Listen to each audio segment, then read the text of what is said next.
اور الدوار ضرر پہنچانے والا. تو ضرر کس کو کہتے ہیں یہ بھی سمجھنا ہوگا. تو الدر کے معنی ہوتے ہیں بدحالی، کہتے ہیں نا بڑا برا حال ہے، بدحالی.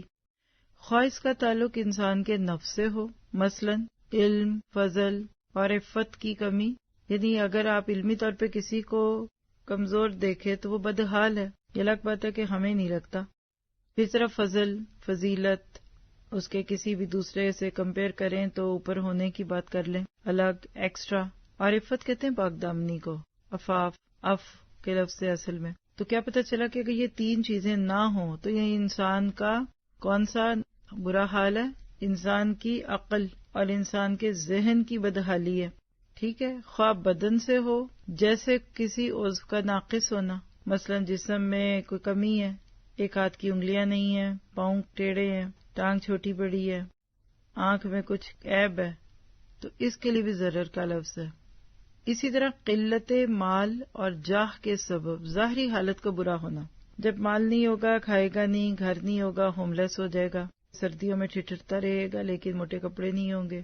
اور اسی طرح سے جاہ کیا ہوتی جگہ، یعنی کسی جگہ اس کو کوئی عہدہ نہیں ہے، کوئی اس کی سے نہیں ہے، کوئی اس کو بڑا نہیں سمجھتا، کوئی اس کی عزت نہیں کرتا، کوئی اس کی قدر نہیں کرتا. اب یہ سارے لفظ سوچ کر سوچئے، لفظ الدار اللہ سبحانہ تعالیٰ کی ہستی کے اوپر کتنا سچتا ہے. یہ ہم دنیا میں مختلف لوگوں کے بارے میں گمان کرتے ہیں کہ وہ ہمیں تکلیف دیتے ہیں، اور ہر وقت ہمارے دلوں میں جو بدگمانیاں آتی ہیں نا، اور اسی طرح سے پھر ہم بدگمانیوں سے بھڑ کر اس کے بارے میں زمشنز کرتے ہیں. فلاں نے نظر لگا دی، فلاں میرا دشمن، اس نے لیگ پولنگ کی، اس نے میرا رشتہ نہیں ہونے دیا، اس نے میرے میاں کی جاب ہٹوا دی. یہ ساری بدگمانیاں آتی تب ہے جب آپ کا اللہ سبحانہ تعالیٰ کے ناموں کے ساتھ تعلق گہرا نہیں ہوتا.